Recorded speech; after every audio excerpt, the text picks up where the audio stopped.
लाडक्या बहिणींना ऑगस्ट महिन्याचा हप्ता मिळतो का नाही हा मोठा प्रश्न होता. कारण आज सप्टेंबरची 11 तारीख उगवली तरीसुद्धा पात्र महिलांच्या खात्यामध्ये ऑगस्ट महिन्याचा हप्ता म्हणजेच 1500 रुपये अजून काही जमा झालेले नाही. मग आता हे पैसे येणार की नाही, की इथून पुढे बंदच होणार, असे सगळे प्रश्न समोर येत होते.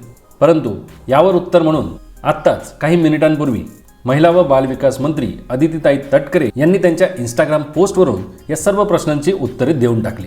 मुख्यमंत्री माझी लाडकी बहीण योजना, सन्मान निधी 1500 रुपये, महिला सक्षमीकरणाची क्रांती अखंडपणे सुरू, असा त्यावर उल्लेख आहे. त्यानुसार सर्व पात्र लाभार्थ्यांना ऑगस्ट महिन्याचा सन्मान निधी वितरित करण्याच्या प्रक्रियेस आजपासून सुरुवात, असं लिहिलेलं आहे. म्हणजे आजची तारीख आहे 11 सप्टेंबर आणि आजपासून सर्व पात्र महिलांच्या खात्यामध्ये ऑगस्ट महिन्याचा जो काही सन्मान निधी आहे, जो काही हप्ता आहे 1500 रुपयांचा, तो ट्रान्सफर व्हायला आजपासून सुरुवात करण्यात आली आहे, असं त्या पोस्टमध्ये सांगण्यात आलं आहे. महाराष्ट्रातील माता भगिनींच्या अखंड विश्वासाने सुरू असलेली सक्षमीकरणाची ही क्रांती यशस्वीरित्या मार्गक्रमण करत आहे. लवकरच या योजनेतील सर्व पात्र लाभार्थ्यांच्या आधार संलग्नित बँक खात्यात सन्मान निधी वितरित होणार आहे. ही पोस्ट काही मिनिटांपूर्वीचीच आहे.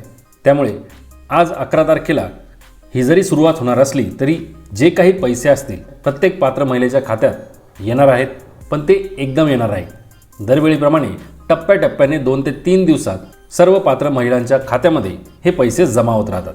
आजच्या दिवशी ही पोस्ट आलेली आहे.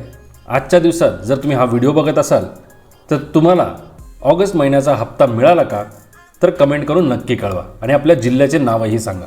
म्हणजेच ऑगस्ट महिन्याचा सन्मान निधी कोणकोणत्या जिल्ह्यामध्ये जमा व्हायला सुरुवात झाली आहे त्याची कल्पना येईल.